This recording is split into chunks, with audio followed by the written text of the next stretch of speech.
Next speaker, Roman Tesla, is here. Okay, so again, Baryakhtar Institute of Magnetism of National Academy of Science of Ukraine, which is not surprising that we have a special institute devoted to magnetism in Kyiv. And the title is Current-Driven Dynamics of Domain Walls in Low-Dimensional helimagnets. Okay, so dear audience, I am glad to give a talk on our interesting and sort of still in development topic on current-driven dynamics of domain walls in low-dimensional helimagnets. So we are doing this work together with my scientific supervisors, Alexey Kolezhuk and Igor Gerasimchuk. And here you can already see a so-called Hubert domain wall between two different chiralities in Heliman.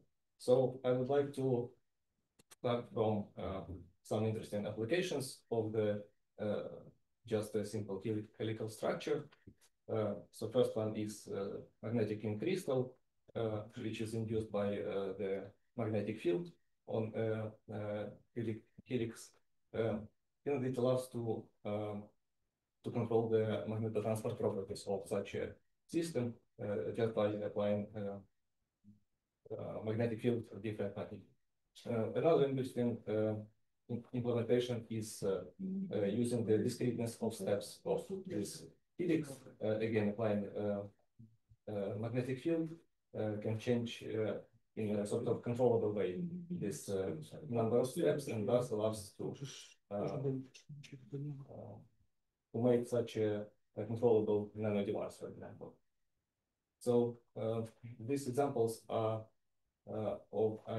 these systems are examples of Zelensky-Moria mediated helimagnets. This is an interesting field of research by itself. But we in our work we will concentrate on another type of helimagnets, so-called itinerant centrosymmetric helimagnets. So here this frustration is due to RKTY interaction, so competition between nearest neighbors exchange and the next nearest neighbors exchange. And these are quite recent articles by Japanese experimentalists with a very similar idea, but the first one is under 40 Kelvin, and it uses quite a large magnetic field. And the second one is the following work, and more recent. It utilizes much smaller magnetic field and mostly electric current to read and to rewrite this chirality, which is another degree of freedom that is present only in these itinerant helimagnets. So as we will see in the simplest model. So mostly we utilize continuous approach adopted from an article, or one can also obtain this Hamiltonian from just by expansion in continuous limit of nearest neighbors and interactions. And we have some preliminary results on one-dimensional walls in such magnets. There can be different configurations but in a certain approximation, we can describe all of these three types of helical structures, beginning with this finite outer-plane component, if we extend around this finite end. So also it would be interesting to investigate 2D structures with the vortices. Those they require more careful approach. So this is just a brief overview of the model, Heisenberg Hamiltonian, and some sort of anisotropy. Here we use simple anisotropy of Hardex's type for simplicity, and the pin current is implemented via so-called gauge field approach, so tight binding for electrons and S decoupling between spins of electrons and localized spins of magnetic infield. So dissipation is accounted phenomenologically in continuous approach. And we get our Lagrangian. So this is just a term that corresponds to Landau-Lifshitz type of dynamics, and this is coupling with current. So this is for 1D system, and Hamiltonian is pretty much the same as on the previous slide. So in static, we use easy plane or easy cone in case of conical magnets approximation. So our magnetization is mostly in plane or in this easy cone, and we expand in terms of beta. Practically, we can monitor in numerical solution some of these high gradients and their influence. So, but mostly we need to consider only the anisotropy. And here we already can see that for a simple solution that is allowed by variation of Hamiltonian with respect to phi, a simple solution is linear in coordinates, and so this and it also degenerates, so it allows for two solutions with the same energy is plus or minus q, which correspond to different sense of rotation of magnetization. And this is the input Landau type of Hamiltonian. So, and there can exist a domain wall between those two simplest configuration, which is the simplest one, and we are studying this dynamics. So the simplest what we can do, and we have a sort of tip from our numerical solution. So we assume that the shape of this shape, first of all, we assume the single helix, and the shape doesn't change. So so this is just some constant. Phi prime is just a constant, and it has some minimizing pitch.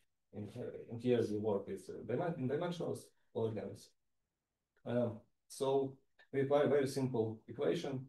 So this is effectively like a quasi-particle, which has inertia, has damping term, and the interesting thing is that the driving force is in this case is proportional to the gradient of this is our current pulse function.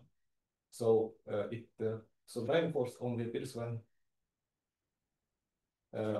our current is changing in time. So when we see the dynamics, so one can obviously solve this analytically for a simple linear approximation of current saturation. Here we show this some of numerical results. And so we see that this is the momentum that our helix acquires. So it just rotates with a certain velocity, with a certain rotational speed. And when the current is constant, the only effective term in this equation is damping. So practically we should work on the scale much lower than defined by damping constant. In this case, it's enhanced by, in the dimensionless approach, it's enhanced by anisotropy factor. So this is really a scale of picoseconds. It's mostly it's a typical scale for such a micromagnetics dynamics. So and what we see that due to this sort of coupling, when we turn the current off, we have some momentum has dissipated, and